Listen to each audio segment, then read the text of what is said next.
Hey, it's me, Hrishi Kannan, popularly known as Hrishi K. Subscribe to my YouTube channel and hit the bell icon now to get the latest videos and get taken into a world of entertainment, culture, sport, business, and current affairs.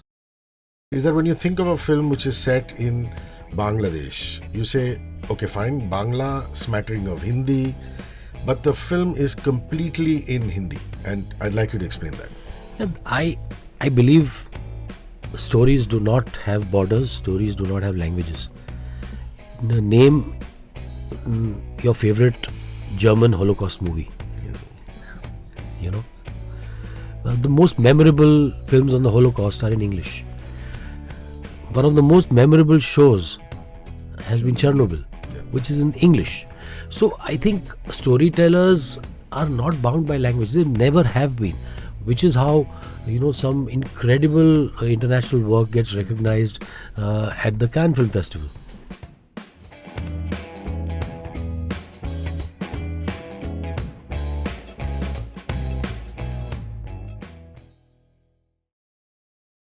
There is a film, a very important film that's in theatres today. It's called Faraaz, and it brings back one of my favorite filmmakers, Hansal Mehta.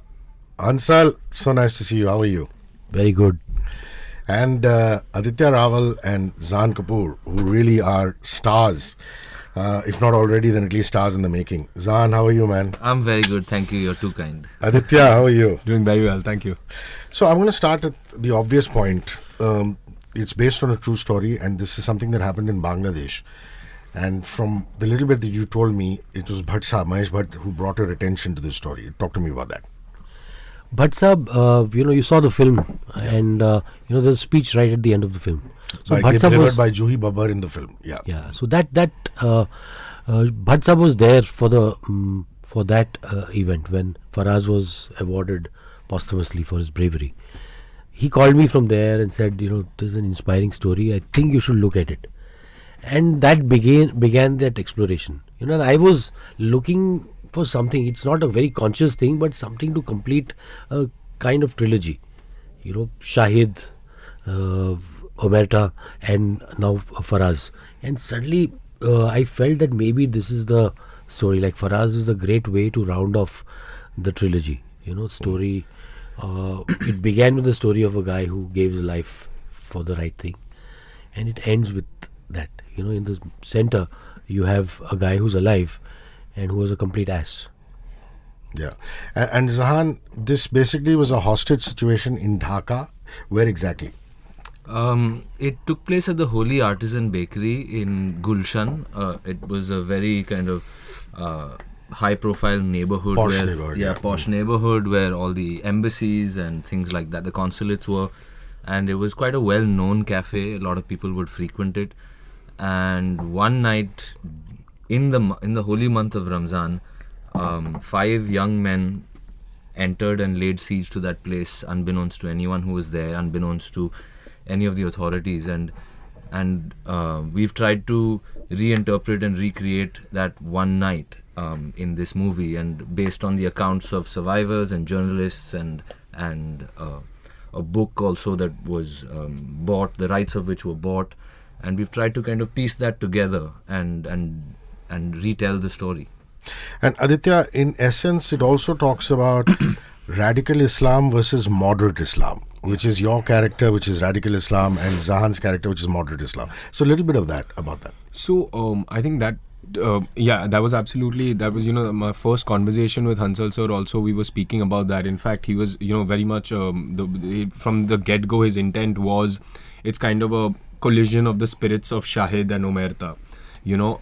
As far as the radicalization goes, another thing that sir and I discussed a lot about, and the other boys that play, the 5. The thing we discussed about was, these are in many ways lost souls. They're angry, they've committed a terrible act, but eventually these were human beings who got lost, right? They were lonely, vulnerable souls who got the wrong kind of support, the wrong kind of sangat, as you would say, at the wrong time in their lives. And the tragedy is that these lives could have ended up in such a different way. Even if they'd got the right support, the right company, if you will. So I think it presents very much the radicalized people as human beings as well, which I think was very important to serve from the get-go, and that is what drew me to the character as well.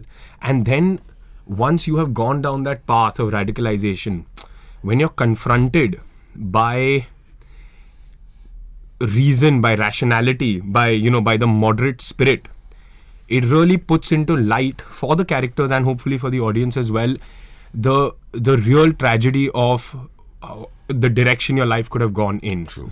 So that I think was deeply compelling to me and to Sir as well, because that shaped our discussions about the character and the story from the get-go.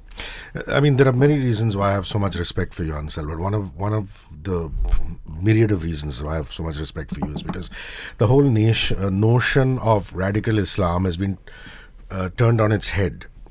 By that I mean radical Islam as portrayed in cinematic terms has been turned on its head by you, because these are not kulla wearing, sherwani wearing militants with guns in their hands, but modern kids like what Aditya's character and a few other characters portray. So talk about that. Yeah, I wanted to see them as human beings. Also, this is perhaps after I made that sex comedy in 2002. This is my first film about the youth, young. So I was trying to explore the youth of today, because we stereotype them, or we see them usually in rom-coms or sitcoms or comedies. We see them in that whole colorful, saturated space, and with very little else. So if especially filmmakers my generation, when they look at young kids and make films about them, they believe that they are on Facebook all the time. So their romance begins on Facebook, their messaging happens on Facebook or Instagram. on Instagram. The other platforms, yeah. So and that is so, it's reductive, and it is a lack of understanding. So through the film, I was also trying to understand this generation, because that event told me that these were young kids. How did they get into this? And I saw a couple of videos of the character that he plays, and I would have never guessed that the boy would be so horrific. Yeah. And what drives you? And that video was apparently taken a day before this event.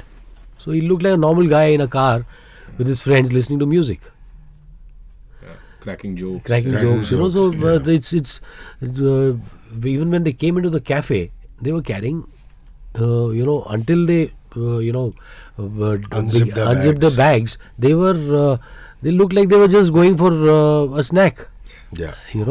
Or to play a video game. And there's a very telling metaphor in the film again, where when they leave that house and the van leaves that place, it says children on board. There's a sticker on the van which says children on board. Right? The school bus, and that is a small, that ultimately, who are you transporting? These are not radicalists. These are not terrorists. These are kids. Yeah. Zahan, one of the things I instinctively noticed is that you look infinitely younger in the film, and obviously that takes a lot of work. People always talk about aging for the role and how aging for roles is so difficult. This is the reverse of that. Talk to me about that. Well, I think it came about fairly organically, because one thing is that this film actually has been in the making for the last 4 years. Hansal sir and I started our first conversation in 2019 around this time of the year, and we ended up shooting finally in 21 post the second lockdown, and we had a whole bubble shoot, and which was an incredible way to go about telling this story.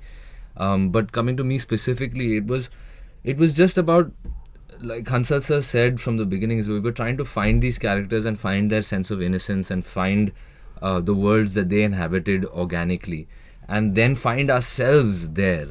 And the little things physically from the outside, yes, I did a few things, tried to put on some weight and kind of was very clean and prim and proper and kind of groomed, but more it was about, like Hansal sir had always said, is that you have to surrender to this moment and find yourself dealing with the circumstances that you are in, and trust that what you have is enough.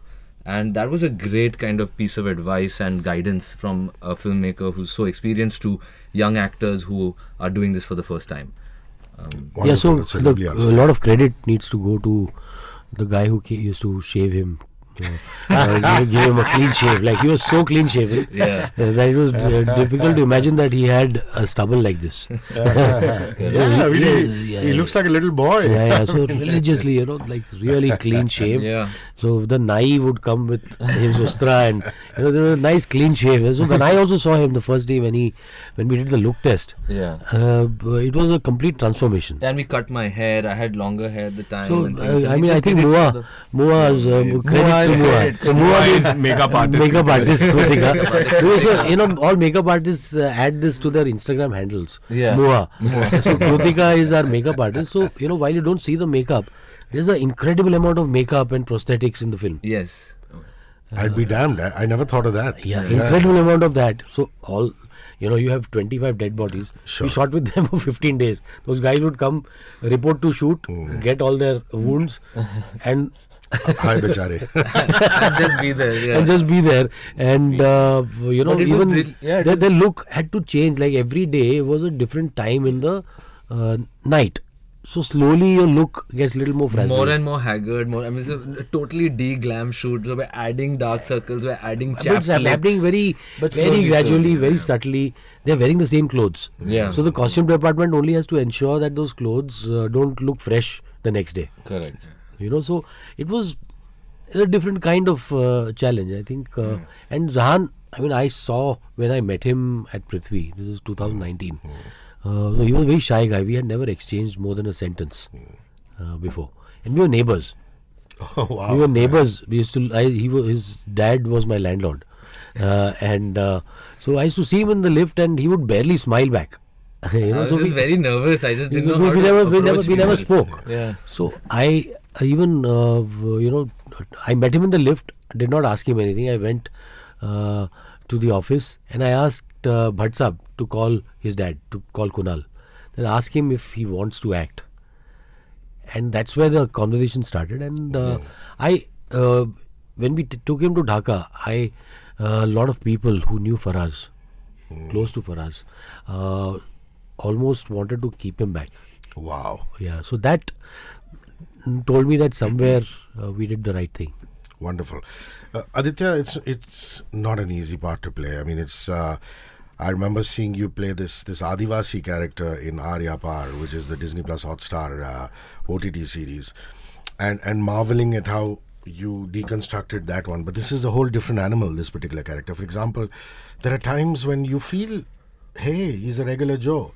Because you see the compassion he has for Faraaz, which is his friend who he plays football with. You see the compassion that he has for a child, and when he goes and sits next to the child. But at the other end of the spectrum, he will kill his football friend without even blinking and batting an eyelid. And I saw that coldness in your eyes, and yet I saw the compassion when it needed to happen. And the switchover is incredibly quick. I don't know, maybe in cinematic terms, there were different shots filmed at different points of time. So just a little bit about your prep, please. I would say, it again goes back to the point I was making earlier about treating them as human beings, right? Because you might commit the most gruesome of acts. Like, look at the most despotic dictators, the most brutal ones. Nobody ever looks at themselves as a villain. They are justified in what they're doing, at least as far as they are concerned. Right, so when you look at that switch, for me it was, I also, as regards the shots and all of those things, I think Sir knew exactly how he wanted to see it when we were shooting. So in his head it was so clear. It was like when an instruction came from him, that you can rest easy because you know exactly how he's visualizing it, right? But to speak about that particular aspect, it is part of that justification, right? You will show compassion towards a child.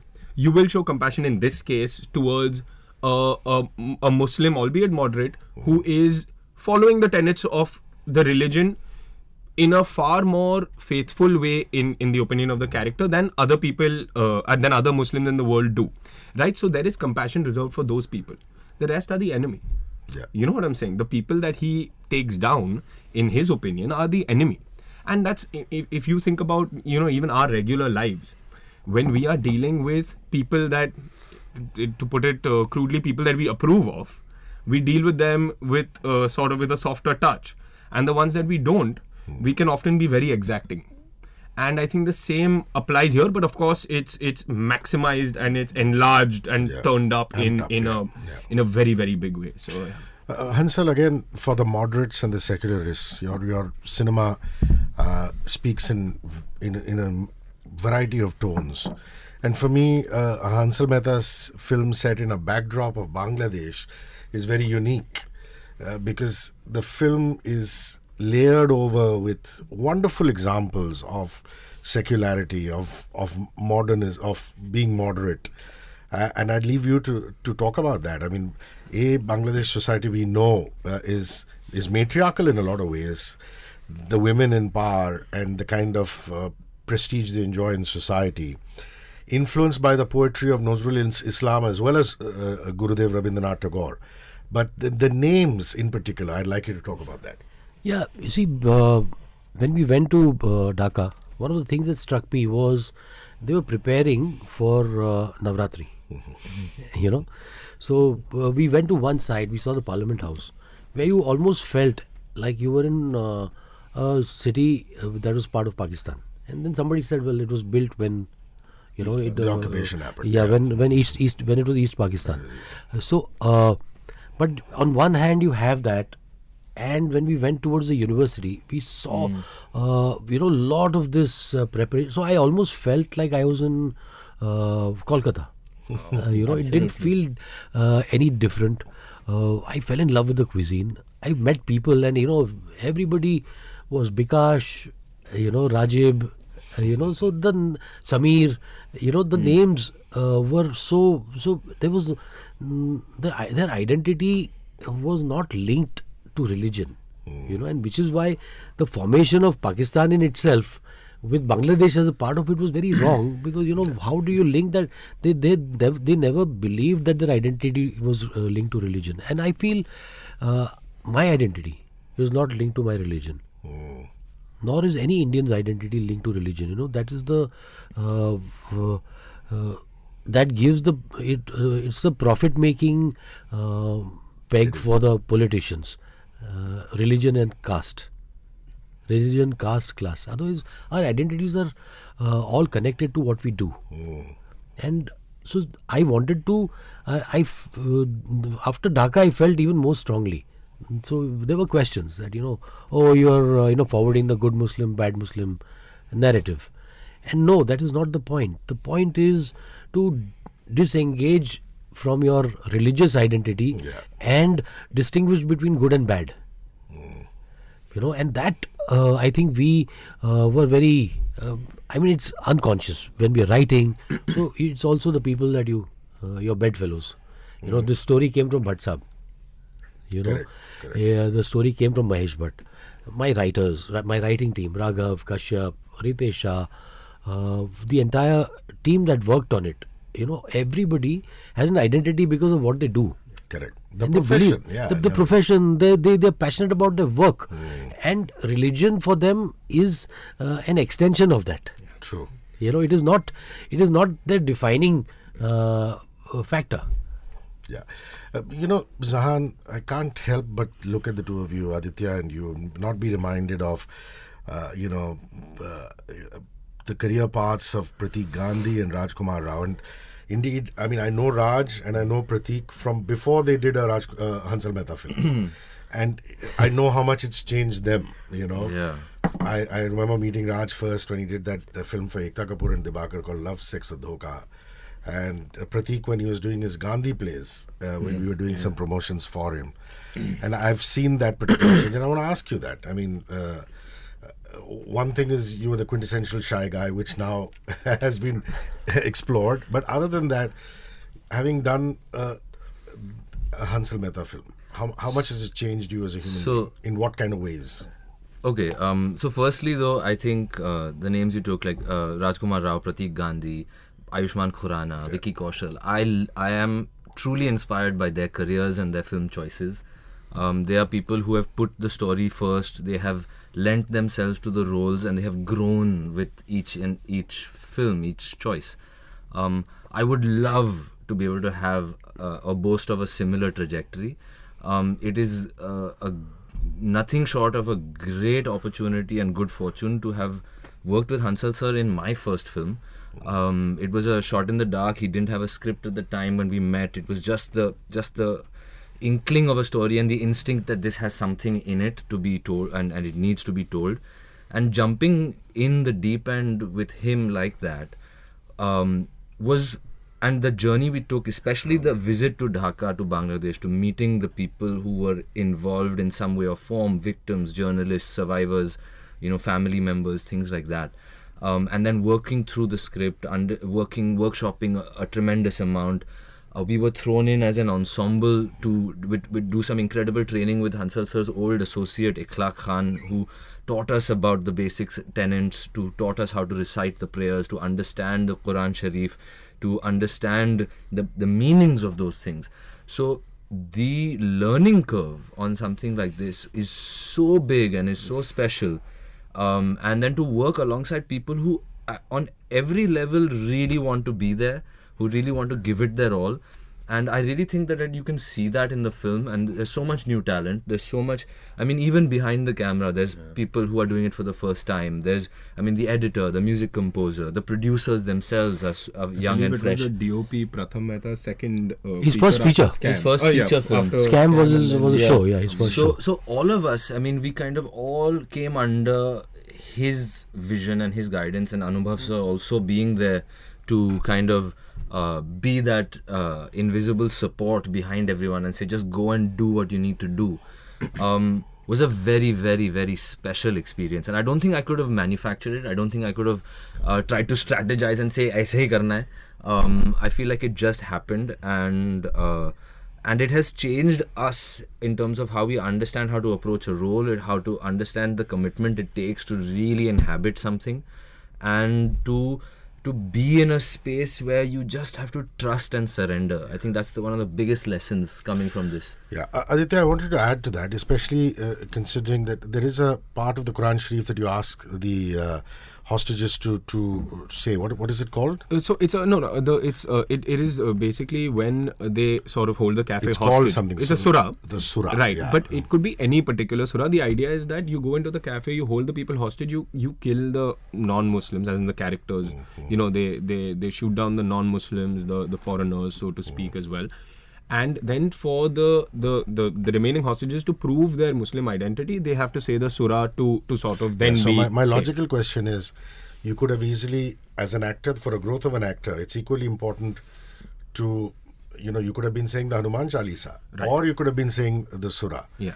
But it's not easy to do that, No. and, working your way around that. And in that aspect, how much working with Hansal has changed? Oh, immensely. I just want to add to what Zahan was saying as well. This journey that we have lived, it cannot be manufactured, because even the obstacles sort of kept us together for so long. It feels like we've been pandemics, lockdown. Exactly. Litigation. As we speak, the court has just pronounced that the film can release. They were allowed. So there was a hearing on an injunction a few hours ago. So we've been dealing with the litigation for over a year, and the litigation that has mostly been based on very unfair ground. But we have kept quiet because it was from the parents of victims, and we wanted to remain sensitive. That if they had approached the court, we wanted to resolve the matter in court and not, talk about it in public. And so we've not done anything, but it was very painful to have a film that we completed a year ago and to hold on to the film. The film was injuncted, so we could not take it to festivals. We got one temporary injunction just a day before the London Film Festival. A day before. We almost thought the relief. We got the relief. Yeah, it was 14th of October. 15th was the screening. So I think you guys flew in the morning of. The morning of. And, we were all on tenterhooks because we would have to tell BFI that I'm sorry, the film cannot be screened. That's embarrassing. Very embarrassing. And but luck would have it went through. We've faced every obstacle, and somehow we've managed to just reached keep here. moving. Yeah, we've just reached here, and I think the biggest thing it's taught, over and over again, films which mean a lot to you teach you about perseverance.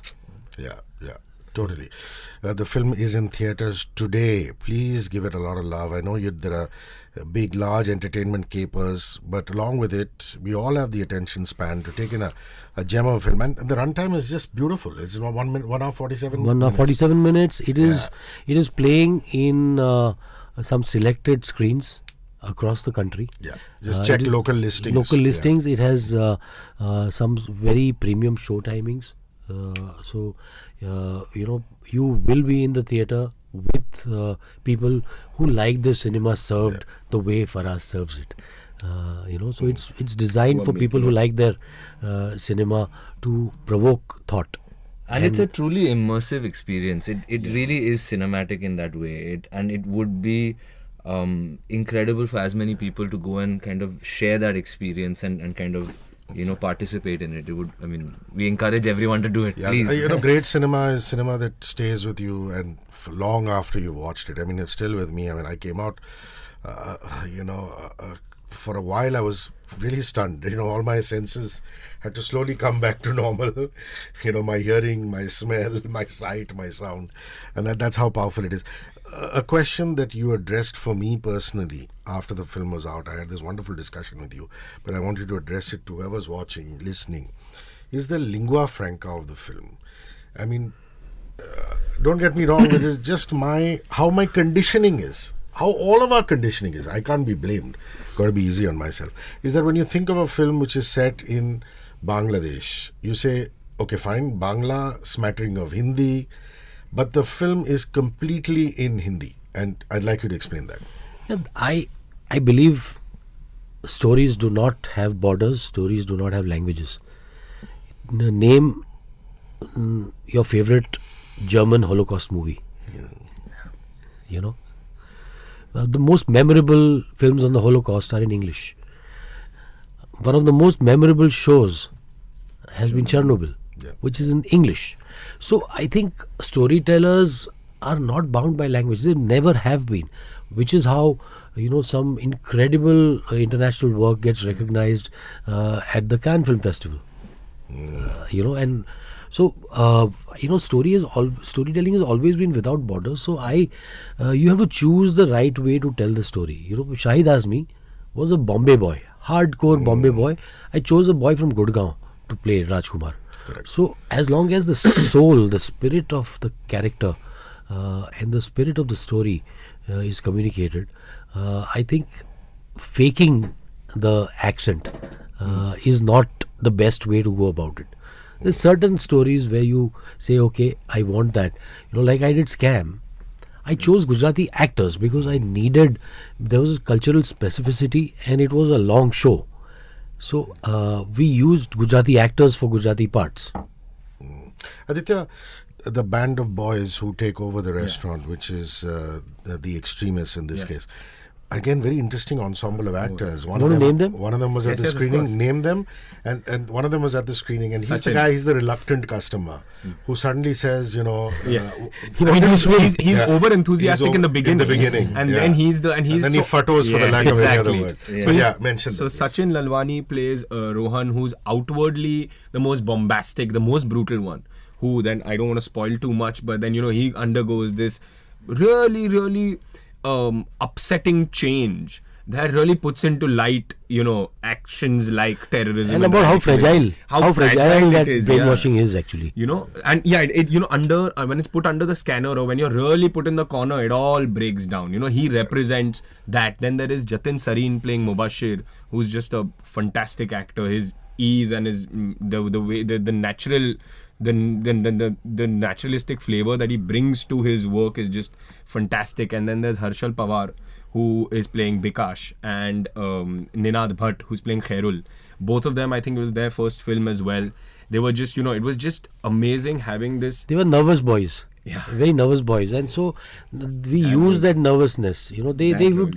So Ninad kept messaging me saying every night, every morning During the actually, shoot, huh? during the shoot. So every night after shoot, I would go back to sleep in the morning, and I would get a Ninad message. That's the alarm. The Ninad message was, "I hope I am doing well. This means a lot to me," and I would never reply to him because I wanted to use his nervousness. So he's that nervous boy, the long-haired boy with those glasses who looks like this studious with the pleated trousers. So that boy, I used his nervousness. Poor chap. Yeah. No, it was He's actually nervous about what is Hansal Mehta. But it was a lesson in how how a really experienced, amazing filmmaker uses what the actors bring and then is ready on the day to shape his characters accordingly. Each one of those, if you met Sachin Lalwani, you see his portrayal of Rohan. And you can see, especially us who know him well from before, and you can see what Sir has sort of extracted from him that is within the man Sachin Lalwani himself. Which sounds kind of odd considering he's playing a terrorist. But, there are certain eccentricities that he's just able to bring out. Like Sir said about Ninad, the same for the other two. It was just amazing to watch. That was kind of a bit of an enlightening experience in that regard as well. And kudos to the writers also, because we did so many readings and we were constantly tweaking. Hansal sir sat with them constantly and finding that flavor, finding this sense of awkward camaraderie between them, finding the way that they spoke, introducing this weird sense of humor in this story. And how that kind of... And I want to now direct this one to you. You see, dynastic families or families that belong to political dynasties, whether it's the Bhuttos or whether it's the Gandhis, and we see enough examples of them around the world, people who come from privilege, and I thought Juhi and yourself played that to the hilt, and any references as far as that is concerned of They're born dynasties in that you... If you notice, I haven't talked about families at all. Even with Aditya's, this is my Aditya's second interview. So these are both Nepo kids. I didn't want it to come there, but you are guilty of bringing it up. I mean, the scale at which the families that we are trying to portray is truly incredible. But at the same time, as big as these people are in terms of their commercial and materialistic wealth, they're still, again, human beings. They still have the same roles to play of mother and son and father and brother and sister, whatever it is. Well said, yeah. So there is the inner sense of humanity is all that I think as actors we are trying to find. Everything else is really taken care of. It is written in the script, it is put into the costume, it is put into the set design, and that's why it's truly a magical collaborative space to work in. Everyone knows what they're doing. Even if they're first timers, at least they have an idea of where we need to put our energy, and then they're guided by the captain of the ship. So things like this, I think, fall into place. And Juhi was incredible. I mean, and she's incredible. Shabana ji, when she met me after watching the film, Shabana asked me. So she said, that whole there's a constant layer of this about privilege. Yes. That Juhi keeps flaunting as a character in the film. And then she's helpless even she's with helpless, that. with that privilege. The helplessness of, you might be very privileged in such a situation. The helplessness, you feel that you can do anything. She starts throwing names that, I'll call the PM. And that guy is okay. If you speak to the PM, please connect me to him. Yeah. Any conversation on Faraaz would be incomplete without talking about its music and the BGM. Again, I came out and told you that there's a haunting baul gaan or baul geet at the end. One normally hears it in Bangla. Again, it's in Hindi, but it's just a lilting, haunting melody. So talk to me about the music, that particular song, and then also the BGM, please. So the music is by this young composer, Samir Rahat, who happens to be, again, dynastic. Is the great Rahat Indori's son. And so he came to me with his guitar to my house, and he was somebody recommended me. He just came with two guitars to me, and he just played some stuff, and he read out this Musafir ko ghar hi jana hai as a poem. He read it out. He's a poet. He read it out to me. I said, make this into a song. So he was wondering what kind of melody. So the very old R.D. Burman, S.D. Burman song, Sun Mere Bandure. So I sent him the original, though it's based again on a folk song. Yeah. Folk song. Yeah. So I sent that Sun Mere Bandure. I sent that to him. I said, this is the flavor that somehow I want to capture, because that song, even though I don't understand the language, see, that's the thing about music.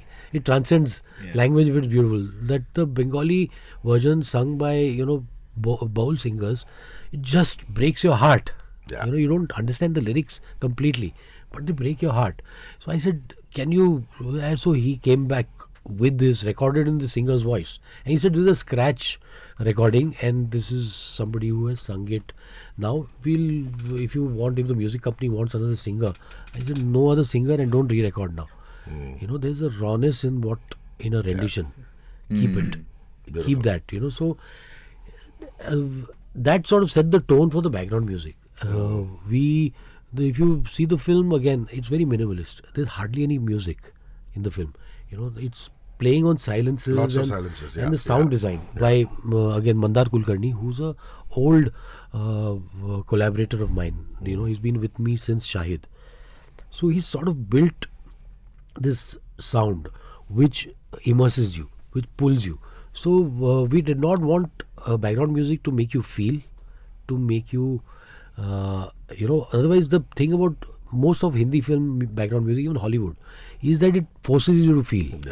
We did not want to do that. So we had background music only when it was sort of transiting. It was used as a transitionary phase, and it was thematic more than emotive. So that was and it was minimalist. I said, don't interfere with the ambience. So don't suddenly make it into this orchestral theme. There's one more song in the film which you have heard a little bit of. Hopefully, it will be released soon by T-Series. That is Khairiyat Se Hai Na. That is an incredibly written song, by this boy called Alok Srivastav. And it talks about Jannat, the concept of Jannat. Everybody says, I will do this and go to Jannat. Go to Jannat, So Faraaz should be going to Jannat. The song talks about that. The mother asking the child, saying, are you okay there? I've heard it's very beautiful. Are you okay there? खैरियत से तू उस जहाँ में एक नए जहाँ में खैरियत तो है ना. She just wants to know that you're okay there. It's a heartbreaking song. Yeah. I think a nice way to round this up would be what Faraaz actually means, the word. Zahan, you want to take that? So Faraaz means standing tall.